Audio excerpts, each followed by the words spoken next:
Good morning, second grade. Happy Monday. So, I don't know if you looked at the lesson yet for today, but there's this new thing on there called a nearpod. And I know what you guys are thinking. What is a nearpod? Don't worry, I'm going to tell you, okay? So, nearpod is so super cool. It's kind of like Seesaw, kind of, okay? But I think it's even a little bit easier than Seesaw. So, what you're going to do is just click the link that I sent you, okay? So if you can't click on it, just copy it and paste it and put it in your search bar. When you hit enter, it's already going to bring you to the lesson for the day. So you just type in your name where it says name and hit start lesson. And then you're going to see a PowerPoint that I made. And I recorded my voice on every slide for you. So you don't even have to read it to yourself if you don't want to. You can hear me read it to you.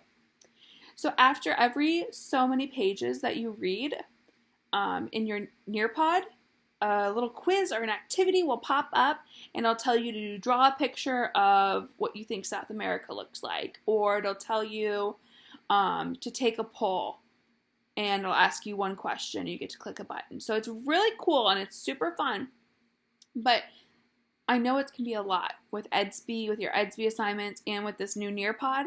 So if you don't want to do the Nearpod, you don't have to. I just think it's a really fun way to read the story since I will be reading the story to you. I also put a little rap video in there about text features. So I have had that song stuck in my head for almost 2 weeks now when I made this Nearpod. So I've been listening and singing to it to myself. So if you guys want to see what I'm talking about, go check out the Nearpod. If you don't and it's too much, it is totally okay. And just stick with Edsby. Okay? All right, so today what you're going to do is you're going to get on Edsby, right? I'm sure most of you already have. And you're going to read pages 4 through 7. Oh, no, sorry. Yes, 4 through 7 in Introducing South America. We're going to start learning about South America. And remember to focus on our text features and how our text features are helping us. So if you don't want to read 4 through 7, you can watch the video of me reading it to you, or you can go onto the Nearpod and read the story that way. Then you're going to complete your Edsby discussion or your Edsby assignment about South America, and then you're going to complete your discussion post. Your call check-ins this week are with me, which means I need to know what time to call you at, on what day, and what number am I calling? So if I'm going to call you on mom's cell phone, just type in mom's cell phone, okay?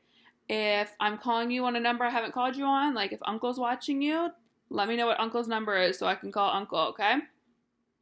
Rather than that, I think that's it for me today. Just keep looking at your text features and remember how important captions are. They help us explain our photo. I have never seen some of these pictures from South America before. So I needed those captions to tell me what I was looking at, right? All right, I am going to read you guys one chapter in Because of Winn-Dixie.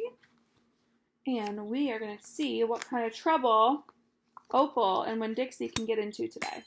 Okay? All right. Chapter 6. I've spent a lot of time that summer at the Herman W. Block Memorial Library. The Herman W. Block Memorial Library sounded like it would be a big fancy place, but it's not. It's just a little old house full of books, and Miss Franny Block is in charge of all of them. She is very small, very old woman with short gray hair, and she was the first friend I made in Naomi. It all started with Winn-Dixie not liking it when I went to the library because he couldn't go inside too. But I showed him how he could stand up on his hind legs and look at the window and see me in there, selecting my books, and he was okay, as long as he could see me. But the thing was, the first time Miss Franny Block saw Winn-Dixie standing up on his hind legs like that, looking in the window, she didn't think he was a dog. She thought he was a bear. This is what happened. I was picking out my books and kind of humming to myself, and all of a sudden there was a loud and scary scream. I went running to the front of the library, and there was Miss Franny Block sitting on the floor behind her desk. Miss Franny, I said, are you all right? A bear, she said. A bear, I asked. He's come back, she said. He has? Where is he? Out there, she said, and she raised a finger and pointed at Winn-Dixie, standing up on his hind legs, looking out the window for me. Miss Franny Block, I said. That's not a bear, that's a dog. That's my dog, Winn-Dixie. Are you positive? She asked. Yes, ma'am, I told her. I'm positive. He's my dog. I would have known him anywhere. Miss Franny sat there trembling and shaking. Come on, I said. Let me help you up. It's okay. I stuck out my hand and Miss Franny took a hold of it and I pulled her up off the floor. She didn't weigh hardly anything. Once she was standing on her feet, she started acting all embarrassed, saying how I must think she was a silly old lady mistaking a dog for a bear, but that she had a very bad experience with a bear coming into the Herman W. Block Memorial Library a long time ago, and she'd never quite gotten over it. When did it happen? I asked her. Well, said Miss Franny, it is a very long story. That's okay, I told her. I am like my mama in that I like to be told stories, but before you start telling it, can Winn-Dixie come in and listen too? He gets lonely without me. Well, I don't know, said Miss Franny. Dogs are not allowed in the Herman W. Block Memorial Library. He'll be good, I told her.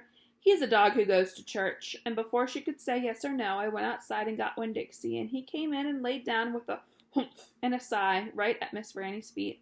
She looked down at him and said, He is certainly a large dog. Yes, ma'am, I told her. He has a large heart, too. Well, Miss Franny said.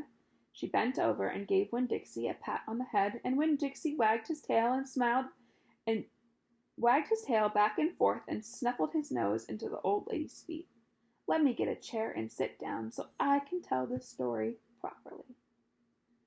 So there, looks like another place Winn-Dixie's allowed to go. Remember, he wasn't allowed at church, and he wasn't allowed in the library, but now he's allowed in both of those places.